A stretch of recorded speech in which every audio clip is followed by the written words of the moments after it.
Кеше қойған вопросымды ұмытып кетіппін ғой. Сторисімді ашып қалсам уже екінші болып тұр екен. Егер сізге измене жасаған жігіттен дейді, туудың қажеті жоқ деп ойлаймын дейді. Неге алдыртып тастамадың дейді. Енді қате сияқты. Баланың ешқандай кінәсі жоқ. Ол жауапкершілік алмаса да, бұл балаға жауапкершілікті мен аламын, мен білесіздер ғой енді.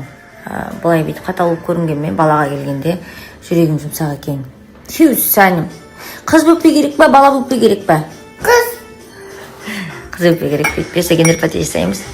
Сол кезде көреміз, қыз ба, бала ма, көресіздер. Так что баланың ешқандай да кінәсі жоқ. Әкесінің ондай далбан екеніне кінәлі емес қой. Өзіме ұқсасын. Өзіме ұқсаған, жауапкершілігі мол, еңбекқор, ата-анасының қадірін білетін, сондай бір дұрыс азамат болсын деп тілеймін.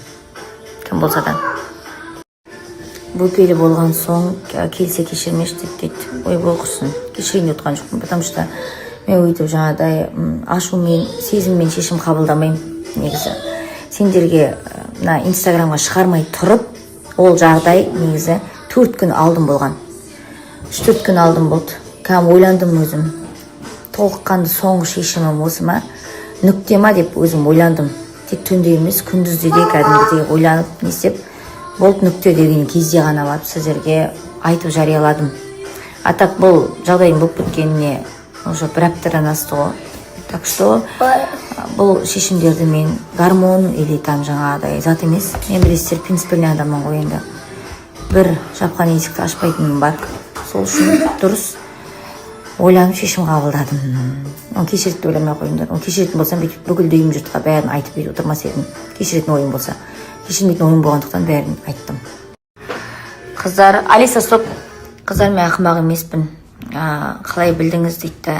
Мен любой жерде камера бар екен білесіздер. Біріншіден да. Камера любой жерде уақытымен, күнімен түсіріп тұратын білесіздер.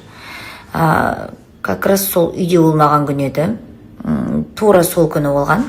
Одан кейін тағы да үйде болмаған күнде тура сол дата, тура сол күн, тура сол күні киіп кеткен киім, тура сол күні жанында жүрген адамдар. Адамды өйтіп ақымақ көрмей қойыңдар. Тем более Ақтауда мені енді өйтіп жаңа тышқаным емес, сөйлеген бәрі таниды. Ақтауда уже бәрі білет мені. И оны да білет та. Соны біле тұра істегені енді мен жағамды ұстатты бар ғой. До такой степени енді не болып тұр ғой, похуй болып тұр ғой, до такой степени да. Сонда солай жүре берген ұнайтын болып тұр ғой. Таң қалдым мен кәдімгі. 99% отбасында болатын жағдай тек әйелдер үндемей көніп жүре береді дейді. Ол енді әркімнің өзінің иығында арқалаған басы бар ғой. Әркім өзі біледі енді, өзі шешім қабылдайды ғой. Біреу үндемей көніп жүре береді, бірақ ауру қалса да әдет қалмайды дейді. Так что бір рет уже сондай несін көріп қалдың ба, уже қайталайды.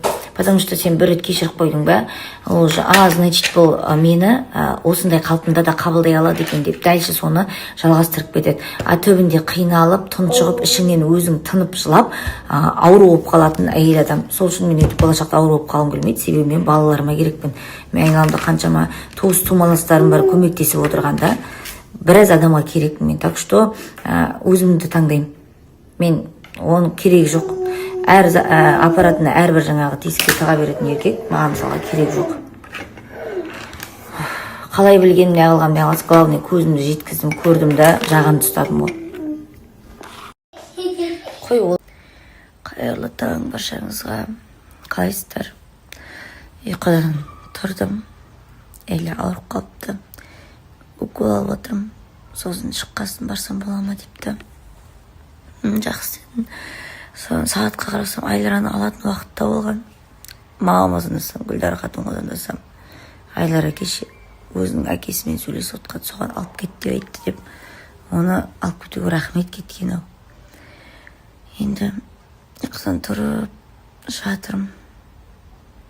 Шай ішіп аламын. Ұйқыдан тұрған кезде негіз көбіне тамақ жемеймін да. Қазір вообще жеуден қалып жатырмын. Кеше жадырап айтады, қасқа көзің шүңіреп бетің қалыпты дейді. Срок жақындағасын дейді, аппетит қашып не істеймі де. Тамақ жегім келмей ма? Изуға бір жағынан қатты ұстап атқаны бар. Кешегі түндегі салып жіберген постымдағы комментарийді оқып түнде сол салғаннан бастап комментарийді оқып едім. Содан көзіме жас тұрмай сендердің жазғандарыңа. Кірпіктерім бәрін түртіп тастадыңдар. Кеше кірпіктерім бәрі емес пе? Тұрған аэропорттан самолеттен түскен кезде кірпікпен тұрдым ғой мен негізі. Сол сендердің комментарийларыңды оқимын деп кірпігімнің бәрі түсіп қалды. Кәдімгі кезекпен түсіп қалды. Жаңа да оқып жатырмын, кәдімгідей. Поддержка қатты отыр. Ондай кәдімгідей. Поддержка қатты отыр ойлаған жоқпын. Шын айту керек. Просто андай бір жаққа шығару керек болды да. Мен деген біреуге звондап, телефонмен или біреуді шақырып алып, біреудің алдында вообще мен ақтарыла алмайтын адаммын. Өйтіп жаңағыдай біреуге айта алмаймын нәрсе, өйтіп та айтқым да келмейді бар ғой. Айтқан кездегі түрімнің эмоциясын вообще көрсеткім келмейді. Атақ хабарласып жазып сандап отқан жақындарым көп қой. Сөйлескен кезде сөйлесейік, шайға шақырып отырған туыстарым, тумаластарым, достарым, жақындарым көп.